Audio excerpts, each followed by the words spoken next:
ಗಬ್ಬದ ಪಡ್ಡೆಗಳಿಗೆ ಯಾವ ರೀತಿಯಾಗಿ ದಾಣೆಯನ್ನು ಅಥವಾ ಆಹಾರವನ್ನು ಕೊಡ್ತೀರಾ ಅಂತ ಕೇಳ್ತಾಯಿದ್ರು ಒಬ್ಬರು. ಈಗ ನಾವು ಇದಕ್ಕೆ ಒಂದು ಸ್ವಲ್ಪ ಸೈಲೇಜ್ ಹಾಕ್ಕೋತೀವಿ, ಯಾಕೆಂದರೆ ಅವರಿಗೆ ಸ್ವಲ್ಪ ದಡುವಾಗಲಿ ಅಂತ ಹೊಟ್ಟೆಗೆ. ಆಮೇಲೆ ಎರಡನೇದಾಗಿ ದಾರ ಹಾಕಿದ್ದೀವಿ. ಆಮೇಲೆ ಜೋಳದ ಕಡಿ, ದಾರ, ಜೋಳದ ಕಡಿ, ಸೈಲೇಜು ಎಲ್ಲ ಈ ಥರ ಹಾಕ್ತೀವಿ. ಆಮೇಲೆ ಈ ರೀತಿ ಹತ್ತಿಕಾಳು ಹಿಂಡಿಯನ್ನು ಹಾಕ್ತೀವಿ.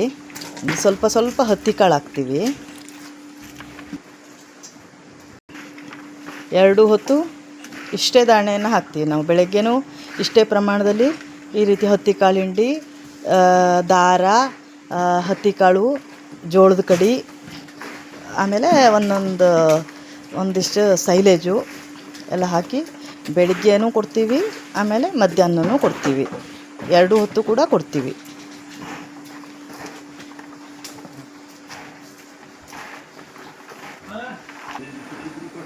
ಈ ರೀತಿಯಾಗಿ ಚೆನ್ನಾಗಿ ಕಲಸಿ, ಆಮೇಲೆ ಸ್ವಲ್ಪ ಸ್ವಲ್ಪ ನೀರು ಹಾಕಿ, ಜಾಸ್ತಿ ನೀರು ಹಾಕೋದಿಲ್ಲ, ಒಂದು ಸ್ವಲ್ಪ ಮಟ್ಟಿಗೆ ನೀರು ಹಾಕ್ತೀವಿ. ಅಂದರೆ ಡ್ರೈ ಆದರೆ ತಿನ್ನೋಕ್ಕಾಗೋದಿಲ್ಲ, ಕಷ್ಟ ಆಗುತ್ತೆ ಅವಕ್ಕೆ.